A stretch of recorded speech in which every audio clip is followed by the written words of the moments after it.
Good morning, everyone. Thank you and welcome to another high value conversation. This morning, I have my good friend Cedrick Bailey. He's going to be on talking about being a real estate agent and how that benefits you when it comes to investing. And you might be thinking about getting a license or becoming a real estate agent. And so, either you're going to learn that becoming a real estate agent can really help you learn how to invest, or you're thinking about being an agent and you're going to realize that with your license, you could become an investor and it benefits you. So let's get him on the line. I'm going to invite him in.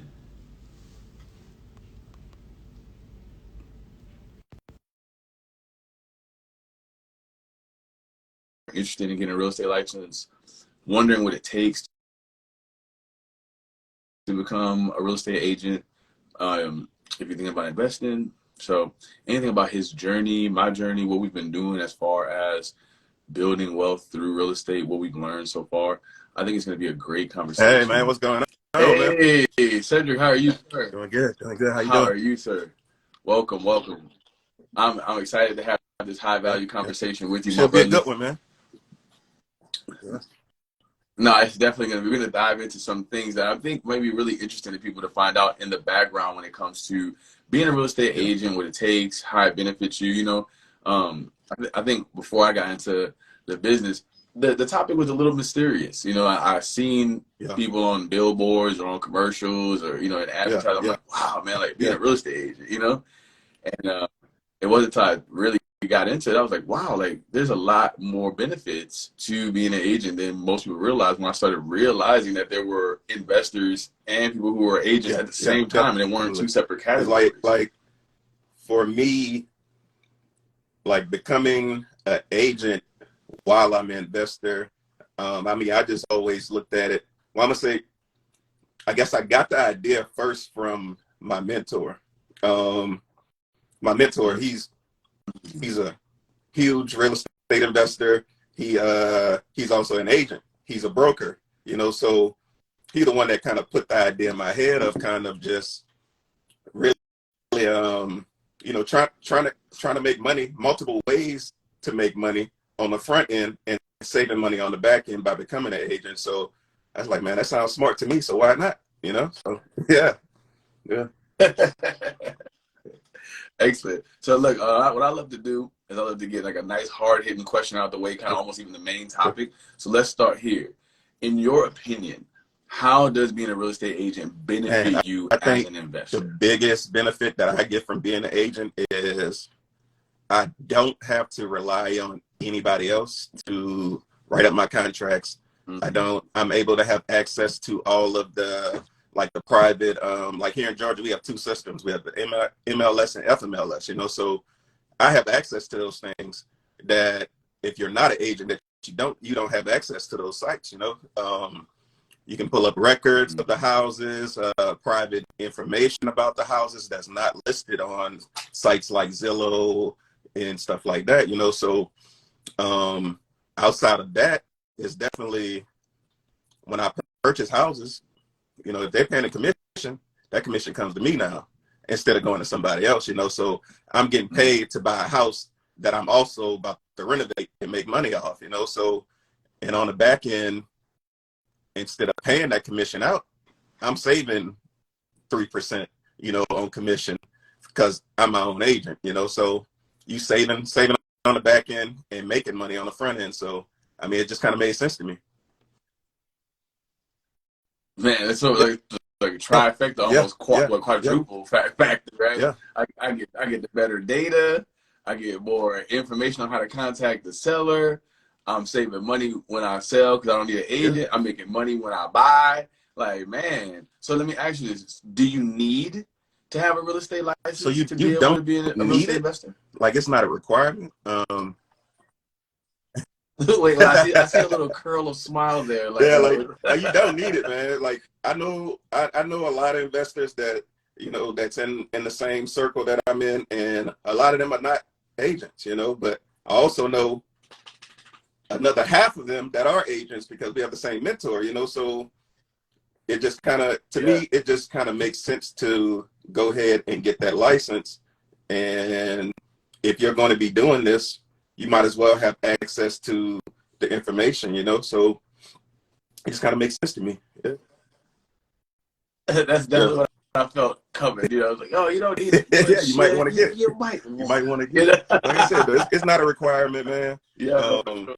a lot of people are highly successful without it, but I mean, if you looking to turn your real estate investing into multiple streams by having one stream, then getting that license would definitely help. Well, now I want to ask you a quick question. So, did you do that before you started, or were you starting, then did it, and Mhm. kind of was being simultaneous? Like, so before you started investing in property or trying to be an investor, did you start to get your license first, get it completely done, then invest, or were you learning how to invest and trying, So then got your license? I was actually learning about both at the same time. But I did Mm. get my license first because I just wanted to be, I guess, a little Mm-hmm. bit more knowledgeable going in before Right. starting. Right. No, sure. And I feel like getting my license kind of gave me more knowledge than what I had if I just kind of jumped straight into investing. So yeah, I definitely I got my license first, took the course, took the state exam, and just kind of hopped into the real estate, the investing side of it afterwards. So, I think this is a good spot for me to say something that I wanted to say about real estate investing when it comes to this topic for people is that you are smarter than you think you are, right? I think when you first start these things out and the Yeah. layers start to unfold, right? The layers upon layers. Like you start off just seeing houses. Then you start hearing about real estate investing. Then you like Yeah. mortgage, contracts, real estate Yeah. agents, real estate brokers, developers, multifamily. You're like, oh my God. But honestly, it is much more to me comprehensible than you think if you don't take it as the entire Yeah. staircase, but you take it a step at a Definitely, time. definitely. Do you feel like that? Like especially when you taking that course to try to get your license, they're throwing so much information at you at one time. And I felt like what kind of benefited me is kind of just if I don't have to go at the pace of the instructor as the instructor, So I just kind of I'm gonna take it a chapter at a time. I'm gonna give myself like 2 days or something, to retain the knowledge from this chapter. Then I'm gonna move on to the next. Some of those courses, like the different types of courses they have for you to get your license. Some of them go at different pace. Some of them are stretched out longer. So it's really just a matter of how much time you have to commit to it. Yeah. But I mean, it kind of, oh man, it was just kind of it was a little overwhelming at first. I can't lie to you about it. Yeah, it was a little overwhelming at first, definitely. Yeah. Definitely. Was it worth it? Yeah, I think that's kind of the message I'm trying to convey is that you're gonna get hit with a tidal wave. Like just imagine yourself stand on the beach. The tidal wave is gonna hit you, but then it's gonna roll back into the ocean, and you're still gonna be standing there, able to look at the ocean and be like, okay, I'm good. Yeah, definitely, man. 'Cause, like I was just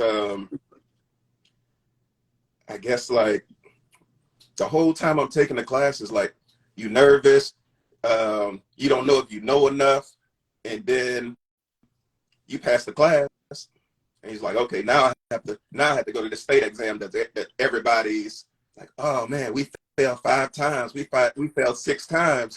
I was like, oh man, like what am I gonna do? So now you got that going through your head. But I feel like one of the best things that kind of helped me in that part was YouTube University. YouTube University, definitely. And Facebook groups. There was a Georgia pre-licensed real estate group, and up in that group, man, they had all kind of stuff in that group. They had files with questions, like direct questions from the state exams and stuff like that, and just the information that people was giving, man. I'm up in the files. I'm studying the files.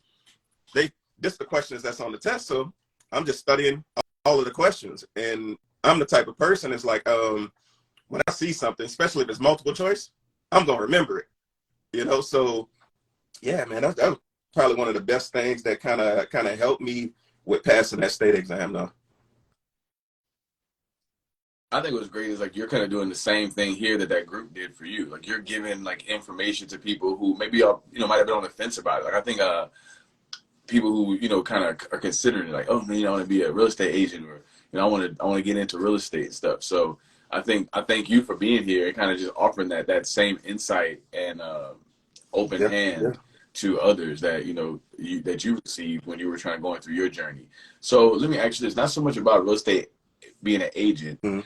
I know you say you have a mentor. Is that the person that first piqued your interest in real estate investing, and what were you doing prior So to kind of taking this path? honestly, like my whole life, like I've kind of been interested in architecture. Like when I went to college, Tuskegee, my major was construction management, general contracting, so, and somehow I just kind of deviated from that at that time. And I went into the restaurant business, but I love cooking. I went to culinary school and everything. So, I guess like as I kind of got older,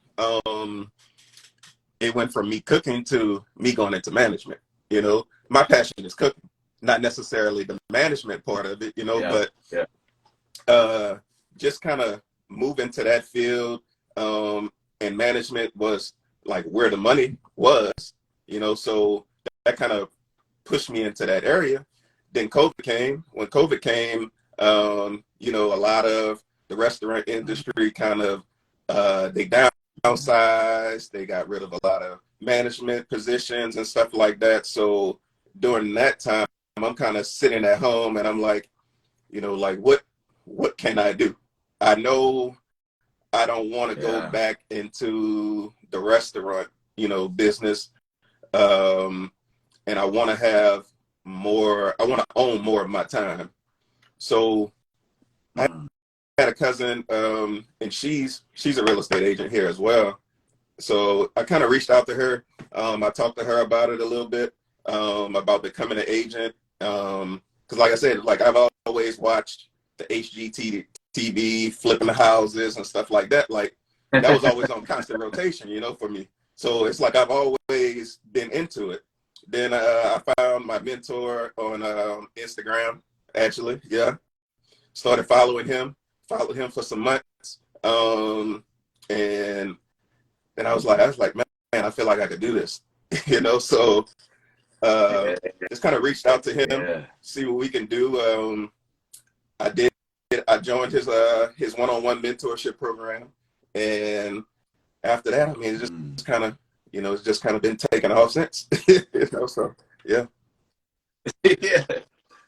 That's what people don't. I'm telling you, man, in my journey, the same thing, man. People don't realize what you can get from actually connecting with somebody who already has been through that journey. Yeah. And that's kind of why I have these high value conversations, so that people can get insight to the other side, because like you said, people are on the fence. Like, I know I want more. I know I want to be having more of my time. I'm thinking about it. This person knows, but do I know them? Do I trust them? And I think this is a great opportunity for people to be able to see and hear us testify that starting in a program, investing that money that you may have bought some shoes or some clothes or entertainment with, and saying, man, I want to learn more and I want to try and follow this person's lead, the benefits that come from that. I mean, can you expand on that just even a little bit more? Like what it's been like even learning from your mentor? It helped me save on making a lot of mistakes that a lot of beginner investors make when they first starting out.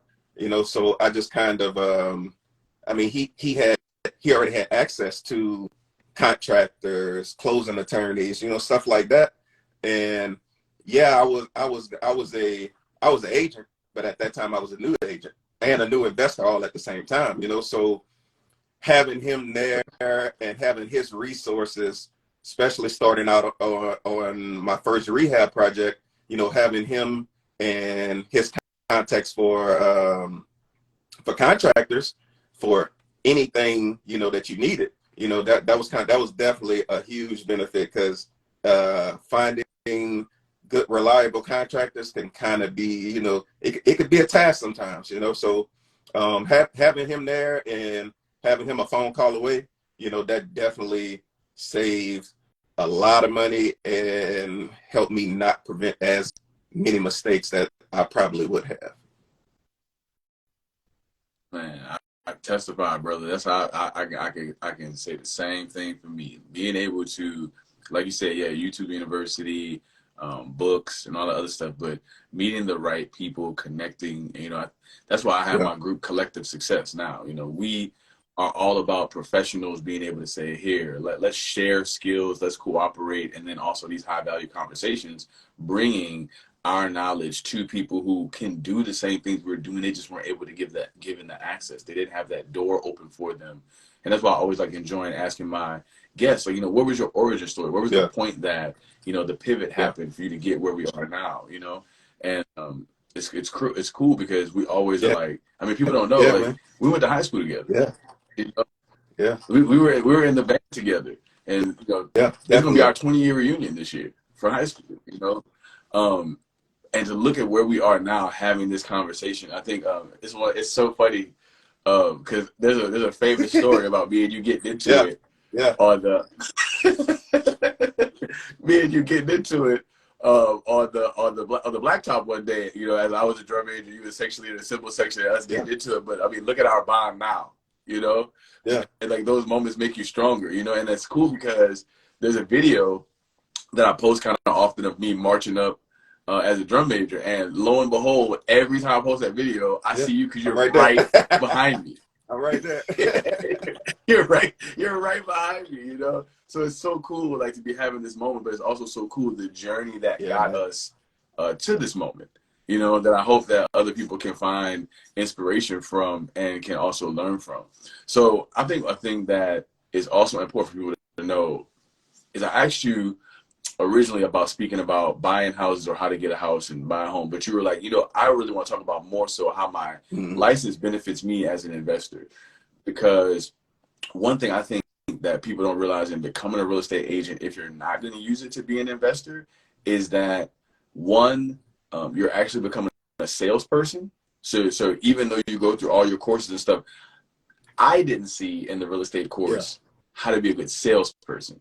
I remember the laws. I remember the property valuation, the legal descriptions, a lot of this brokerage information. But the part about being a good salesperson and being able to still do business, acquire clients, list property, that's kind of like a do-it-yourself or like another thing where you have to have a mentor. Do you feel like the sales portion is kind of key because that's how you make your money, but not really taught as well as it should be? In that program, like, there's so many things that they teach you about, but they don't teach you a lot about like how to completely be a successful agent or anything about investing at all.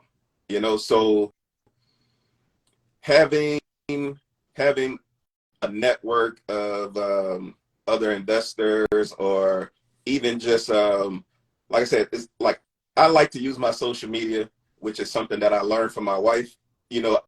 She uses her social media strictly for educational content.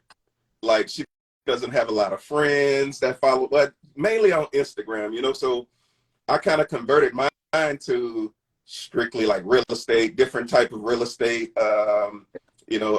activities, contractors, interior design. So like if you look at my feed, that's all it is now, my suggestions, that's mostly what it is now, just real estate. So I think a lot of it is just kind of, diving into that field that you want to be in and committing your time and all of your effort to that one thing, like a lot of people say, like, you give a strong 5 years to something and it could change your life, so that's what I'm trying to do, man. It's like I'm trying to go as hard as I can, with this real estate business and, grow it to, I have a vision in my head, and sometimes I can't always vocalize that vision to other people, but I can see it, so I know where I want to Sure. be, and just kind of continuously pushing to that goal, man. And once I get there, the finish line moves, so it's just a lot of learning, growing, man.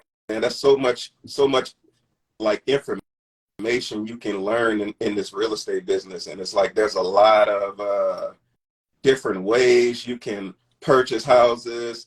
There's a lot of different laws you can use to like wiggle around stuff. And like for me, it's like I'm still learning, so I feel like I'm here in the mountains here, so there's a lot that you can learn, man. And there's a lot of ways that you can get around, not having to use your money to purchase properties, or different ways of advertising your properties that you are trying to sell. Sometimes, like even though I have my license, like once you get to a certain point, it gets to where you can't do everything on your own. I'm trying to manage properties, find properties, and sell properties. All yourself is like it can become a lot. So having other agents that you can co-list with, so they can do open houses and stuff like that for you. That's been helping a lot lately. With the sales side. So I mean, it's just some stuff that you can do, and just kind of put something in writing, with whatever agent that you're working with, and just so they can be compensated. Sometimes spending money on the front end allows you to make more money in the long run. So yeah. Say it again, brother. Yeah, man. Yeah. That says so many things. Like, I say spend money to make money. And I in my financial education classes, like one of the first questions I ask people is, what's the difference between the rich and the poor? And they say money. And I say, no, it's assets, what they buy. Man. Right? It's what assets. Yeah, right. But also, what is one asset that we kind of forget about, and you just brought up just now, is knowledge, right? Applied knowledge, man. Like we grow up in a system where sitting in the classroom, getting your test, and then getting like your diploma or your certification or something like that is how you learned something, versus learning it, applying it, and getting the result from it to show yourself that you know it. And I think if we did that more often, or if we were shown or taught that way, right, we would believe in that ability more than we do right now. I call it deliberate self-improvement. The way that you say you have a vision and you're going to keep going and the mountain keeps moving and you're climbing the mountain. Like, to me, that's like our greatest gift, is our ability to deliberately make ourselves better at something and then use the skills that we acquired, right? And I think that's not, I think like somewhere we all kind of know it, have tasted it, have felt it a little bit, but it's not our number one problem solving skill, right? First, we're like, how can I buy my way out of it? Or who could help me? Or, who's supposed to show me? Or who's supposed to lead me? Instead of saying, okay, this is a problem I cannot move, but inside of me, there's an ability to become better than the problem eventually. You know what? I'm just going to start on that right now and see what comes out of it. And so much more comes out of it than you think when you first start. Just like you said, you invested in your mentor, you started on the real estate path when you were in COVID, like the little spark happened, and look at how much more you're looking to accomplish now, And so I think that, you breathe life into a concept that I love, like really dearly, man. It's like I don't know, man, I have like this growing passion, for real estate, and it just it's constantly growing. Constantly trying to educate yourself, kind of like what you said, and like becoming an entrepreneur and an investor at the same time is like you kind of had to have a mindset shift, really, coming from a 8 to 5 type job, or a traditional W-2 type job.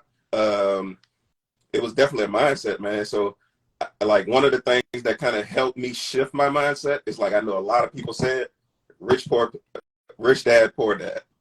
It's like reading that book definitely helped me see things in a different light. A couple of other books that I've read definitely helped me gain knowledge of how to shift my mindset from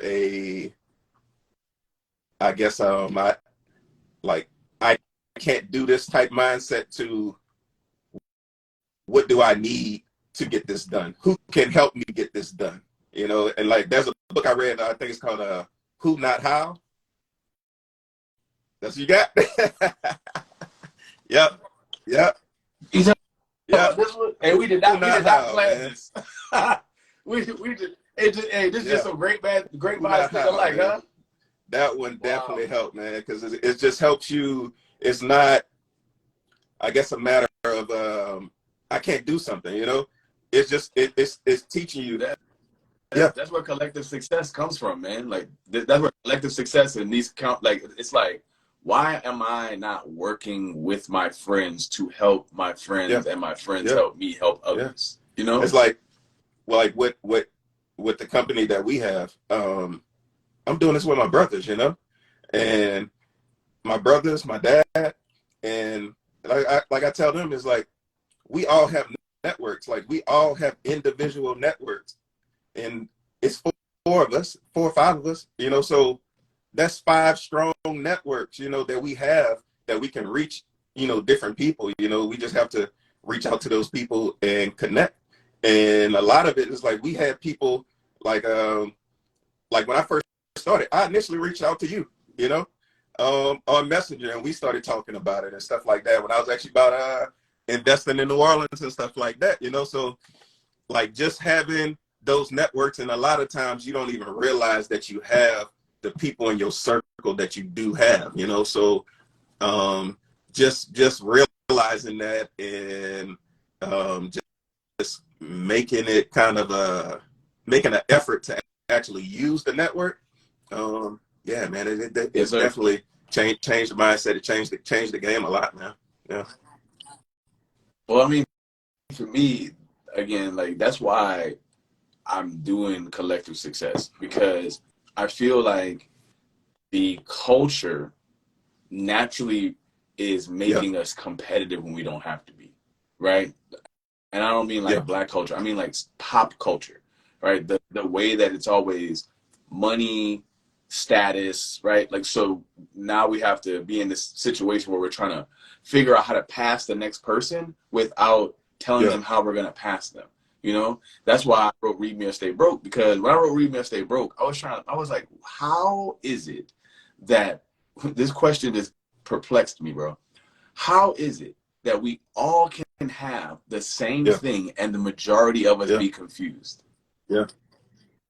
How can every single person have some money, but collectively we all don't understand now how to use it? If we all have it in common, like across the world, everyone with currency, different types of currency, it don't matter. Every single human is using some form of money. Why are so many people still confused? Because money has an inherent, and like I said, in the culture thing where they make you status tied to the money, right? I can't help you get more because then that means you have more than me, and then that is in some kind of way informing my self-esteem. You know what I'm saying?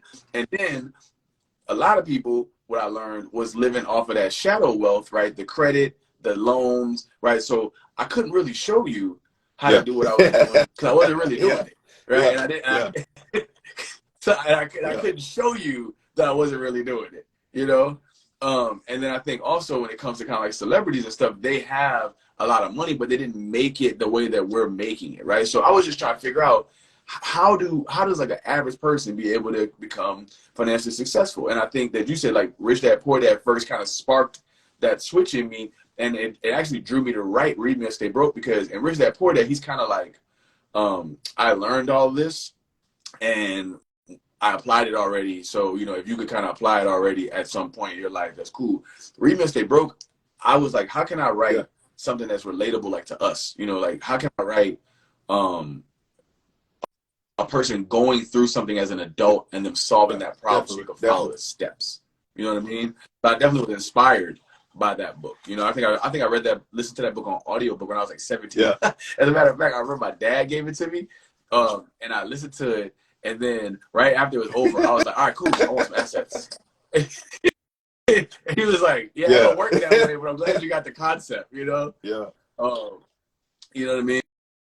And I think just over time, wanting to understand, like, how do people become financially successful has just been like a mystery that, you know, intrigued me. You know, it was almost like a beautiful journey that I wanted to go on. I'm still there now as I continue to try and help people come like over to this side, like through Real Estate Bro, through High Value Conversations, through Collective Success, through my network, trying to show people, hey, like, this is where we started, right? Like, definitely. I was an aircraft mechanic, definitely. You know? I was in the Air Force. First, bro, yeah. First I was at Whole Foods, you know what I'm saying? Working at Whole Foods. Then I was in the Air Force, you know? And then after I got the Air Force, I was working for the Department of Defense. I mean, I'm sitting on a plane every day, you know, cranking wrenches and stuff. And I'm just like thinking to myself, man, like, bro, like, you know, this is cool and all, but yeah, I remember seeing like they have like the WG scale there, where it's like you get paid like per the little, almost like in the military, like the rank system.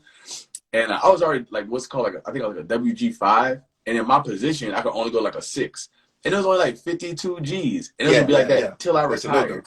I was like, bro, that's a no-go. I was like, bro, what am I supposed to do with that for eternity? You know what I'm saying? Like, no matter if I work here 20 more years, unless I get hired as a supervisor or something, I'm never gonna make another raise. I was like, nah, something gotta shake. So for most people out there, I know you say you know happened during COVID.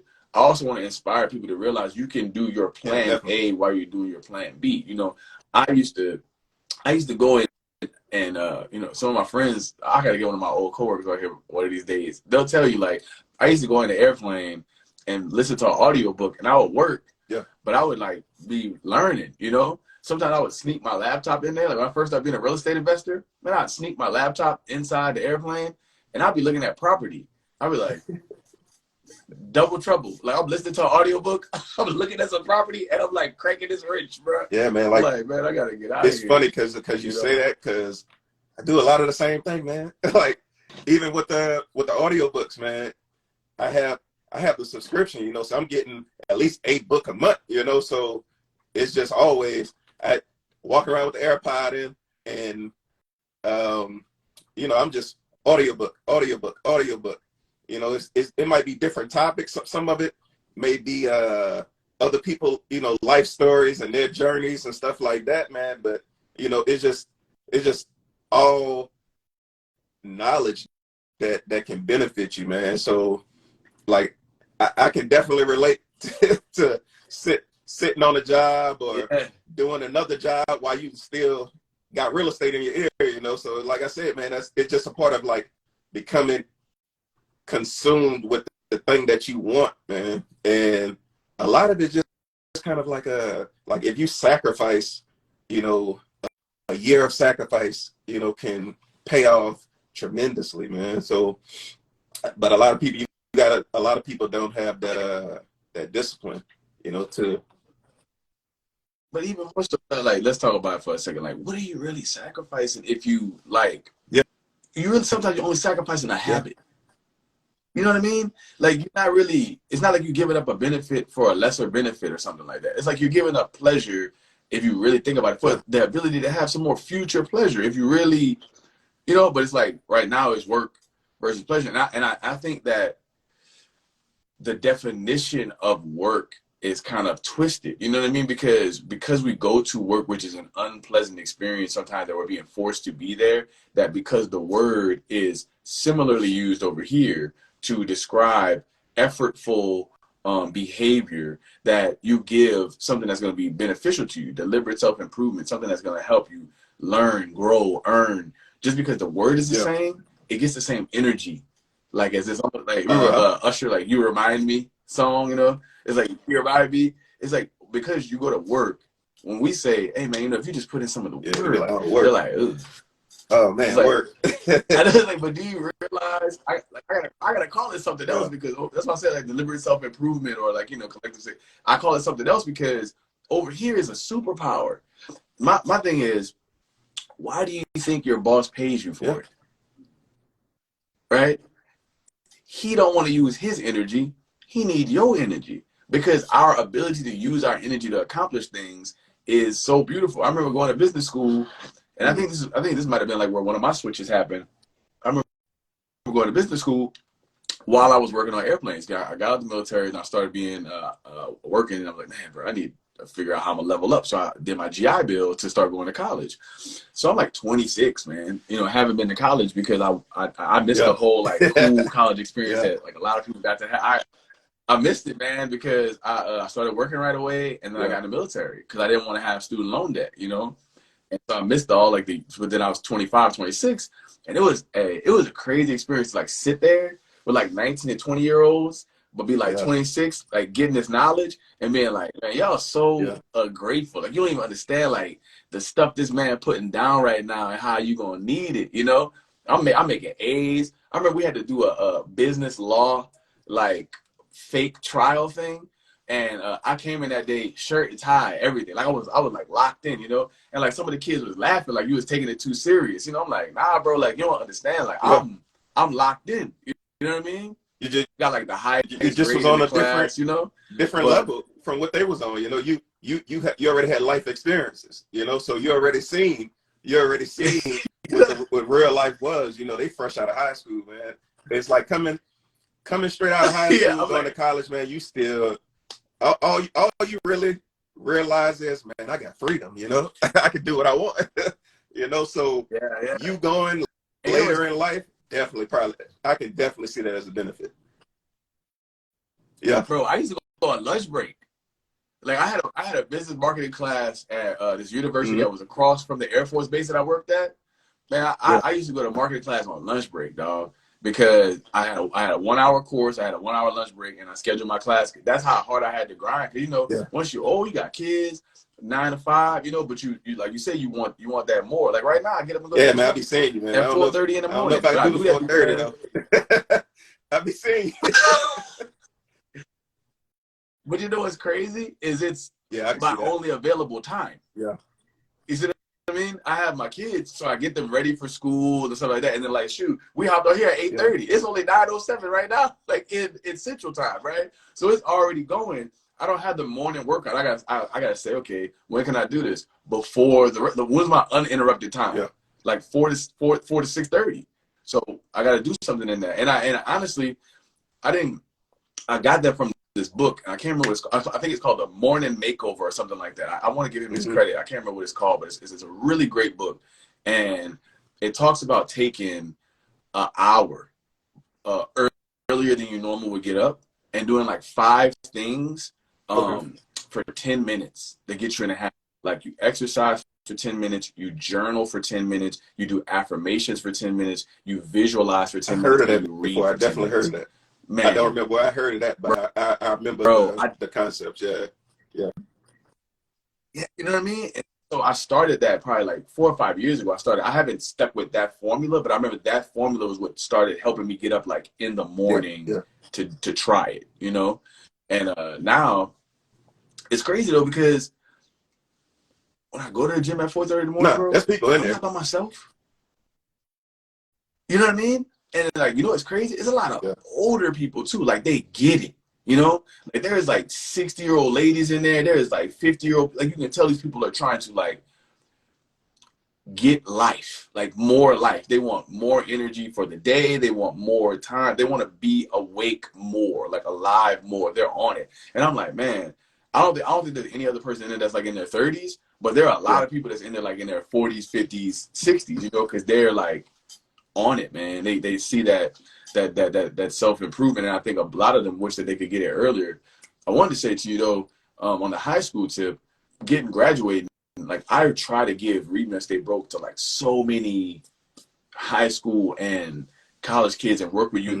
I work with 100 Black Men of America, and we create a competition and a scholarship fund where kids get Reading Your Stay Broke and financial education as juniors and seniors, because man, I just always think to myself, if we could have learned this stuff when we were young, that's what a lot of it is, man. It's like we just wasn't given the knowledge, man. And it's like, I mean, but I can't really fault, you know, I guess like our parents and stuff like that, because a lot of times they didn't have the knowledge, you know, but now that we have access to everything, man, it's like, it's just kind of educating yourself on financial literacy, man.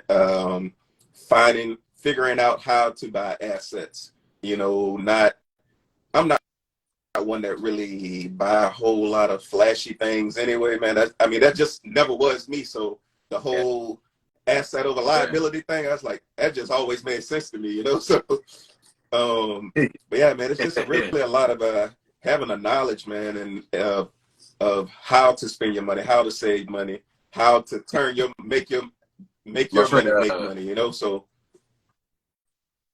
my friend DJ in the comments just say you don't know what you don't know. And man, that's the biggest thing, because I remember being in the barbershop sometimes, right? And there was a guy who used to come in there who was a pretty financially successful guy, right? And this is when I was learning. So I went from the transition to being like walking home from St. Aug, catching the RTA bus with like bro people in like 8th grade. Like, you know what I'm saying? Like I had a good experience like learning life, right?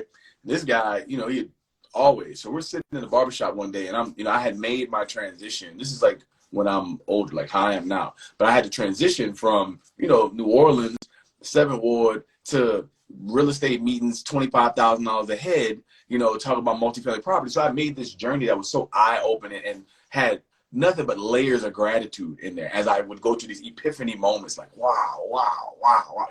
So I'm in here, and the guy's in there, he's just like, man, black people, they don't really want it. It's a brother. You know what I'm saying? He's like, they don't really want this knowledge, man. You try to give them stuff, they don't care. You try to show them something, they don't care. I'm like, bro,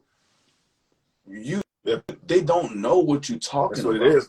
You know what I'm saying? I'm like you just said, you know what I'm saying? I'm like, you say you read Rich Dad Poor Dad, right? Me, like I read 7 Habits of Highly Effective. That one too. Yeah. Before that moment, but what I'm saying is, before that moment, could what this dude have really been telling us actually resonated? There was no soil for that seed to be going in. You know what I mean? People don't know what they don't know. So sometimes when you're trying to tell them something, you can't get discouraged. And that's what I was trying to show him. It was like, bro, the thing that makes me the way that I am with high value conversation, collective success, real estate profile, like all this comes from being the person before I knew. You know what I mean? Being the guy that was cranking a wrench, 25 years old, no college education, just on my straight job, to who I am now. That like difference right there in that middle, that understanding, that empathy is like where all my drive comes from, is understanding that people do not know what they don't know. And when they don't know, this is the biggest thing. When you don't know, you can't look. That is the anomaly inside of you don't know what you don't know. When if you don't know something exists, you cannot. That's my wife. Somebody just said, all knowledge starts with oh, it's your wife. Hey, she said all knowledge starts with awareness. You have to have the soil, correct? And so if you like, before you learned about real estate investing, you couldn't aim for it because you didn't recognize the benefit to be able to do it. So a lot of people that's struggling financially, living paycheck to paycheck, that's not their fault. And they're not doing something stupid. Like sometimes I go to these real estate meetings and they're like, man, you got to want to be an entrepreneur. 9 to 5 is dumb. I'm like, stop talking to people like that, bro. You know what I'm saying? It's like a lot of people, stop talking to people like that. See that. And like, well, I can say a lot of people from our community, when you come at them and present stuff to them in that way, it's like, we train to look at everything as a scam, So everything comes across as, oh, no, he's a scammer, instead of, it's all about how you present the knowledge to somebody, man. Like the way that you present things, even with your high value conversations, with your book and stuff like that, the way that you present things makes it more acceptable to people to go and seek further knowledge, So it's like a lot of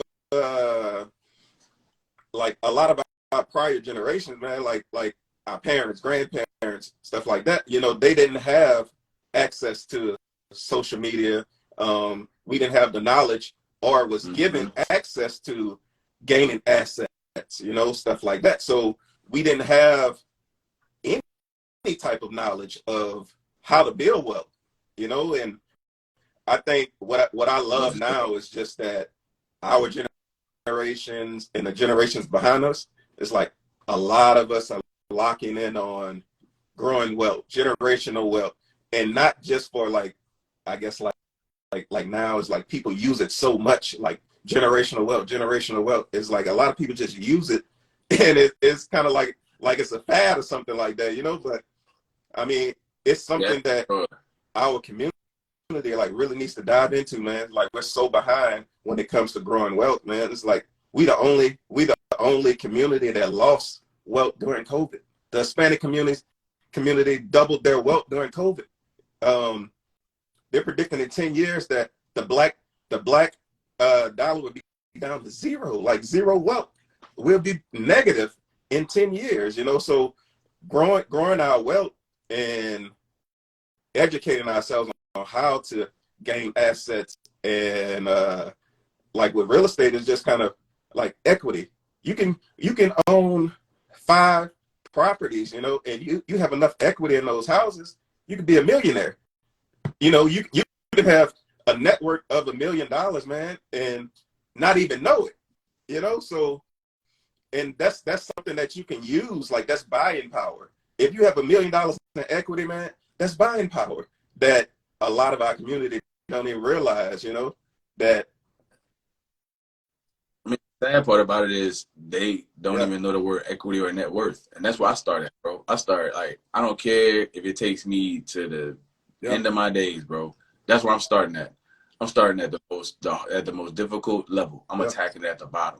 You feel me? I'm going straight to equity, inflation, net worth. Like I'm explaining the definitions of the nitty gritty, you know, because I like that's my Martin Luther King, you know, mission, bro. It really is. Like that's gonna be my contribution when they put me in the ground. It's like I helped the most people I could have the moment that we had when we read Rich Dad Poor Dad or whatever. Like as many people as I could spark the spark.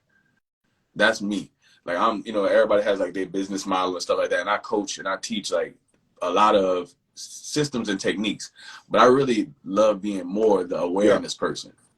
You know, that's why collective success. I got my friends who are like, you could show somebody how to be a real estate agent. I got psychotherapists who help people with their mental well-being. I have insurance people. I have tax people. I have a network of my friends who could get specific for you. I'm just trying to show you. There's multiple ways out here, man. Like this, it's like you like I see you do, you know, these conversations, like, you know, if not every week, sometimes you have multiple a week, and the range of topics is so vast. You know, you have musicians, real estate, you know, you have bankers, all kind of stuff, you know, that investors, you know, with Wallace, you know, so you have all kind of, you know, different ways of showing people, you know, that there's multiple ways that you can get money, man. You can grow your network, you can grow your wealth, you know, and it's just a lot about just education,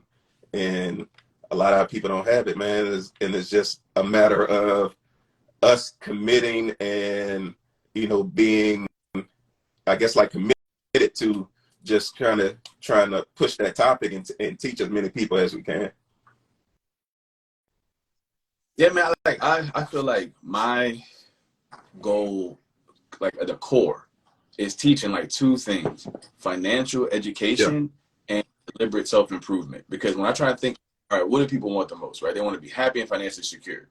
How do we get there? We got to have the money to be able to feel secure, and then we have to have a way to get it, right? The way to get it is what you were talking about earlier, right? You love learning. You love getting better. And I think that if you take somebody in an American education system that only just graduates high school, right? They're never really taught deliberate self-improvement. You're taken through a system of being improved systematically for 12 years with what we feel like you should know.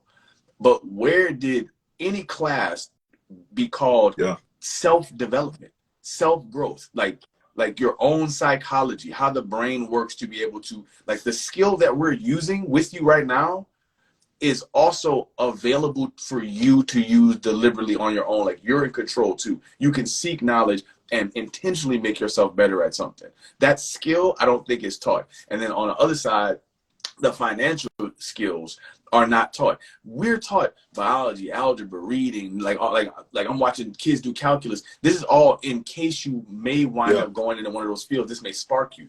But why is there no class on absolutely what you know I need to be?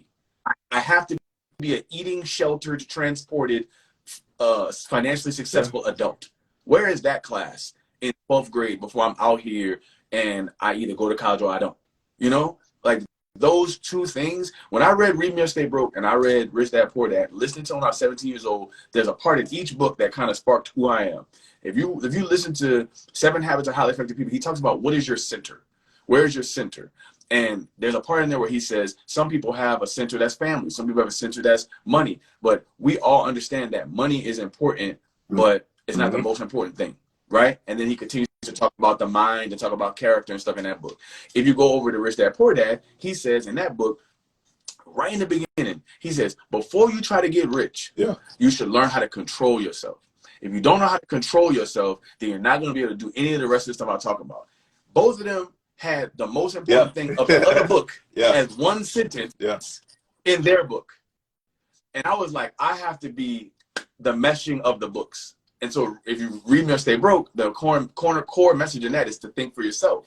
And then also in that book is all the steps of what you need to do financially, because I feel like that's where the success lies, right there in the middle, where I have the psychological abilities to see the benefit in growing myself and in growing my money. And then I also have the money skills to be able to continue to improve myself and the things around me. And like, that's my mission, bro. Like, you know what I'm saying? Like you said, though, that's definitely what it is, man. It's discipline, man. And it's like a lot of this is just kind of, if you don't have, like, well, like for me, it's like, I feel like you have to have something that drives you, you know? You got to have some type of motivation. And like, that's like your core motivation. And it's like, for me, it's like, I told my wife, like, I want to retire her, like, by the time I'm 45, you know? So like, that's my motivation. It's like, and I'm strongly committed to, you know, not having to have her work so we can grow something together as, you know, as a family, you know? And the other side of it is building wealth with my family. Like, this is a business with my family, you know? So, like, my main goal and my objective is to grow wealth within our family together so we can all eat together. You know, it's not something that I just want to, oh, well, I learned real estate, so I'm gonna just go ahead and do this on my own. You know, now it's like, I want it to be something that we all can grow and survive on, you know, and all have the same knowledge and passion for, you know, gaining assets and building wealth and growing generational wealth as a family as a whole together, you know. So yeah, I agree with you 100%, man. Like, that why is so important. And I think the motivating factor that I try to give people that is continuous is ability. I don't know how yet to really make it stick how it should, but your ability to gain ability should be the motivating factor to me. You know what I mean? Because once you get that, that's something that doesn't hit like an actor. Like, you know, actors like getting ready to do a scene. What's my motivation? You know, like, well, how, you know? Right? Like, it's supposed to hit you like it's supposed to hit you like a breeze. I'm like, nah, dog. The constant realization that you have the ability to enhance your ability and no one can stop you, I think that's like infinite. You know, that's what I operate off of. I operate off the fact, like, no one can stop me from getting up at 4 o'clock in the morning. No one can stop me from having this high value conversation. No one can stop me from reading these books. No one can stop me from getting smarter. And the best part about it is, once I'm smarter, no one can make me dumber. Oh my God. You can't take it away. Like, you know what I'm saying? Like, oh, like, like, once I'm getting nasty, oh man, like, how can you stop me? And I wanted to touch on this earlier. You were talking about like how we don't really have assets, equity, net worth and stuff.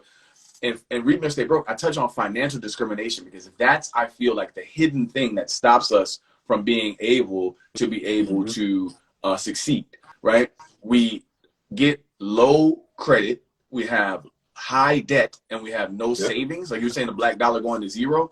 That model is kind of actually given to us, and then we kind of get like in this financially self-destructive mode where wages are too low, things are too expensive, and then because you have to borrow to get a house, borrow to get a car, borrow to have credit to be able to make the ends meet, you get like in this debt situation that then now brings your score down, that you don't even know how to work, don't even know how to manipulate, don't even know how to, right? And then like as a real estate agent, you see, in order for someone to qualify for a loan, to be able to qualify for something, they have to have a good enough score on paper. They have to understand how to raise their credit score. So to me, that's the last legal form of discrimination, is our ability to not have the education to make sure that on paper we qualify. Now we can get that loan. Now we can, but we can do the loan deliberately, right? It's not a save me loan or can I buy something that's too expensive loan. It's how the other side is making things happen, right? The way you see these businesses popping up in our community is loans. They have the business loan for the restaurant, for the shop, for the hair place. You know what I mean? You see these people who have the mini malls with all the little Subway barbershop in it. Like this is all borrowed money, but we can't borrow because we're taught to borrow. We're not taught to borrow in a way that right. We're not borrowing, turning a profit, paying that back, keeping the profit. We're down. Can you help me get it? Spend it. Now I got the hole, and I'm just paying back the hole, and now I'm an asset to somebody else, right? I'm a constant income stream with interest to somebody else, you know. And so changing that, you know, narrative and hitting it right there in the middle on that financial discrimination, changing the way that we use money or the way we see others being able to use their money, and then, like you said, accessing that building equity, having those properties, having other people's money. You just said, right? You can borrow and you can buy like 5 properties on other people's money and then have a net worth that's this amount of money and then borrow off of that net worth. Like those kind of structures and systems is something that we don't learn. And I feel like if learned early, you would do it early and you would do it successfully early. But what happens is they let you get, you know, mid-20s, late 30s, and you're like, all right, come to my real estate seminar. Then a person gets there and everything makes sense. Like, oh, okay, I can see how you do that. I can see how that works. I see how that works. And they're like, all right. And then you're like, but real estate is a scam. Why? Because I couldn't act on any of the thing that person taught me. Well, you couldn't act on what they taught you, not because what they taught you was wrong, was because you don't qualify to do it because of financial discrimination. That's like a lot of times, like I know when we graduated from St. We had people there giving us all these credit cards, apply for this, apply for that, apply for this, without the knowledge of us even knowing how to use these credit cards, you know. So a lot of college students, especially in our day, like we got these credit cards, went to college, maxed these credit cards out, and now, you know, your credit score messed up from something that happened 20 years ago, you know. So 100%. So it's like, I know, like, and then think about, I know, because I had a couple, you know, I know. Think about it. It's even worse than that. There was no Credit Karma and no apps back then either. Right? So you didn't even get to look at your stuff. Or even had the knowledge to right? Look There at was it, you know what I'm saying? There wasn't no myfico.com and no 0405, right? And on top of that, we're the first generation to be told to work for something our whole life that disappeared the moment that we got access to it. Right? Think about it. We graduated in 03. What happened in 08?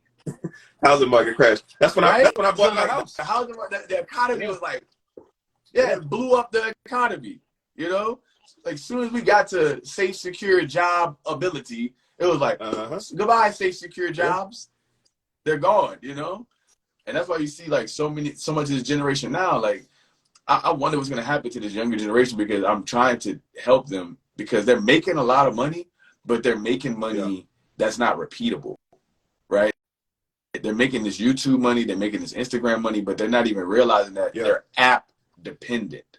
It's no different than having a job. Like a lot of people, I seen a lady, influencers and stuff like that. It's like, I get it, but at the same time, if Instagram crashed today, then what? You have no stream. You have no income. Bro, it ain't even got to crash. It ain't even got to crash. Oh yeah, say the wrong thing. You know, and it's over with. They'll take your account down. They'll get banned. They'll demonetize your videos, right? So I just want to help them be able to move it to Yeah. assets. Move it to something that can keep going, because you're not doing something wrong. I mean, they're really actually pretty smart. They're like, all right, I seen my parents not be able to have their safe, secure job. I see my grandparents not really enjoying their retirement. We're coming out of college. We're like, nah, we're not paying $100,000 in debt. I'm not doing that myself, right? And a lot of them are not even having kids because they're like, I'm not about to make myself have to have all that burden, right? So they're being real smart about not wanting to suffer, but they're also so young that they haven't reached the age yet where in a minute, you're not gonna have this 1 foot mommy daddy help, 1 foot be an influencer thing. You know what I mean? You're gonna have this 2 feet over here influencer thing, and if it goes away, you're gonna be on the street. You know? So in that little transitional period, we start getting some hard skills. Definitely, and it's like in there. You know? When we were growing up, it's like we were pushed into get an education, get a good job, you know, and secure your future. But it's like realistically, man, it's like these 401ks are not going to support you for retirement. No, we probably won't have Social Security when we retire, you know. So you have to do other things to secure your retirement, man. So it's like you got, like you said, like we've been talking about, it's like you have to have assets. You have to have some type of equity. You have to have knowledge on how to use, so you have properties. You have to have knowledge on how to use these properties to, you know, secure your retirement, you know, whether it's rental income or what they call it, like reverse mortgages for older people and stuff like that, you know, when you're a senior citizen, you know. So there's all kind of knowledge out here, man. It's like we just got to kind of educate ourselves and use it effectively, man. Have you been noticing I be talking about AI a lot lately? Yeah, you know, I'll be trying to warn people, bro, like jobs are evaporating. You got to come over here and get some of this real estate, because guess what the best part about real estate is, bro? That robot don't need no crib. And you do. Like everybody got it. One thing about real estate, man, everybody has to live somewhere, whether you purchase that home or you renting that home. Right. Either way, I'm trying to provide you with whichever route you're trying to go. You need to have some type of access to it, you know? Real estate is going to be our last place to go, bro, because people could use AI to flip houses, right? They're going to be able to use AI, and even if there might come a point where they're going to be robot contractors, but still the individual computer system will not need to be able to own the asset to get the equity benefit. Like it won't be self-driven to flip houses because it's not a need for it, you know? So we as people still are going to be able to, there's not going to be an app for just selling a house between two people. You're not, I see lawyers being replaced right now by artificial intelligence. And it might even come a point where they're like, do AI real estate agents, but individual investors, like neighborhood, like there's no benefit for a robot itself to be like, I'm going to go in that neighborhood and make those houses better for an individual profit, then rent them to some other robots. Yeah, definitely. You see what I'm saying? That'll never, like this is like the last safe space if you play it out as far as it could go. And so I'm trying to help people now see, like, you know, shelter, equity, rental income, you know, apartment complexes, like like you just said, people are still going to need shelter, you know, like we're still going to exist. We're still going to be here. So profiting from real estate is going to be almost really the real safe space. And so I'm trying to help people really see soon, that. man. It's like, it's going to be to the point to where it's like everybody's expecting a market crash right now, you know, with the real estate market. But realistically, like when Obama was in office, the reason we had that first market crash is because people had homes that they couldn't afford, you know? Oh, yeah. And now it's like they have affordable, Obama made it to where you can only purchase what you can afford, you know? So we're not going to have that huge crash like we had in 08.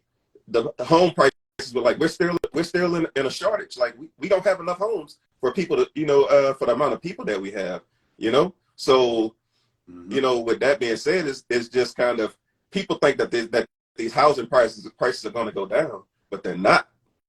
They're not. They just get more expensive, man. They're not. And even more so, yeah, I mean, like that's the thing. Like even more so, man, look at the Airbnbs and look at the Sure. companies buying. There's big Yeah. corporations buying bundles. Like I just had come across my desk the other day, a Yeah. 56 house package of houses to buy. You know what I'm saying? So Uh-huh. that we can invest in with our company.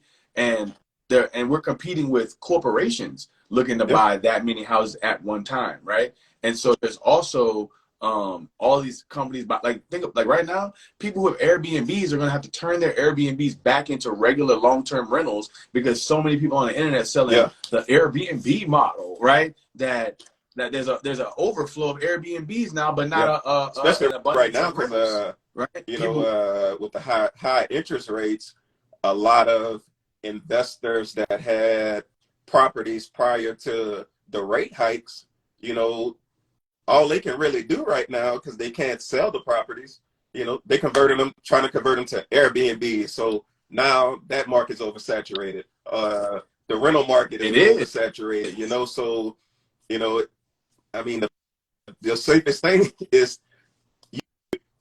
you like a lot of people say it, but you make your money when you buy that property, so you buy it at the right price, 100%. no matter what 100%. happens in the market, you can still refinance and use this as a rental property and have your rental property at an affordable price to where you can still profit off of it, matter of fact, like we just got our first rental property, from that same type of situation, a house that we had in prior to the rate hikes, so but if you buy it right, a lot of people don't even know that you can do a cash out refinance, so it's like cash out refinance. What's that?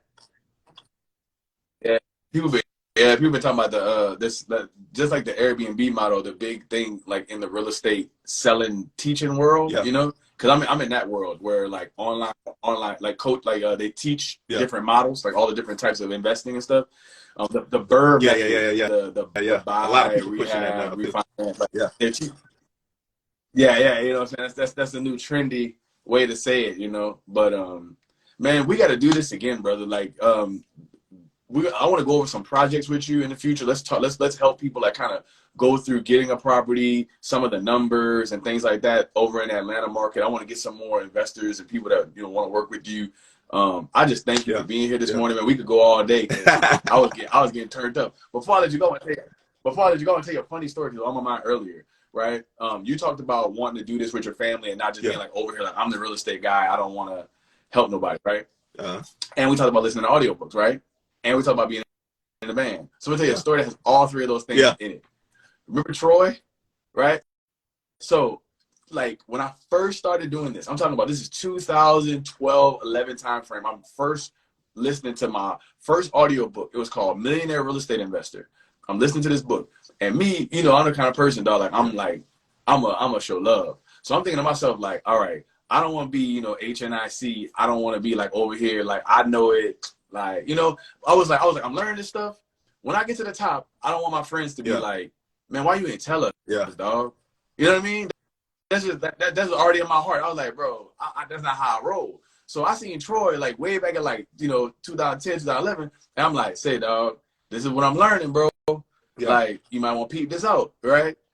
I talked to him again like in 2017. I'm like, say, dog, like, this is what I'm learning, bro. Like, and he always was like, I'm feeling you, I'm feeling like what you saying making sense, And then I want to say about 2 weeks ago, he called me up out the blue. Was like, hey, dog, like my dad trying to sell his house. Like, can you help me figure out how to help me do that? I was like, cool. Like, so we ran the numbers and stuff. I was like, now, what's really gonna help you is if you listen to this audio book that I've been telling you about for like a decade, And he downloaded Audible, sent me a screenshot. He listened to it. I'm like, thank you, God. So then he hits me up a week later. He's like, bruh. I'm like, hey, dog, I've been trying to tell you. He's like, man, I feel so powerful. He's like, I'm almost ready for another one. Let me know what's next. I'm like, all right, cool. So then the next week, he's like, bro, I sold my dad's house.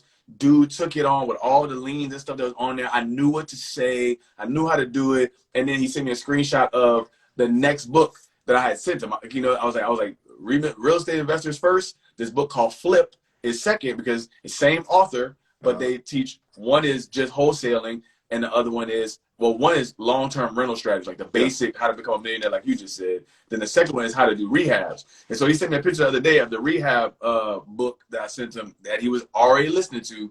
And I was like, I'm proud of you. And then he said the most beautiful thing. He said, man, I'm proud of myself.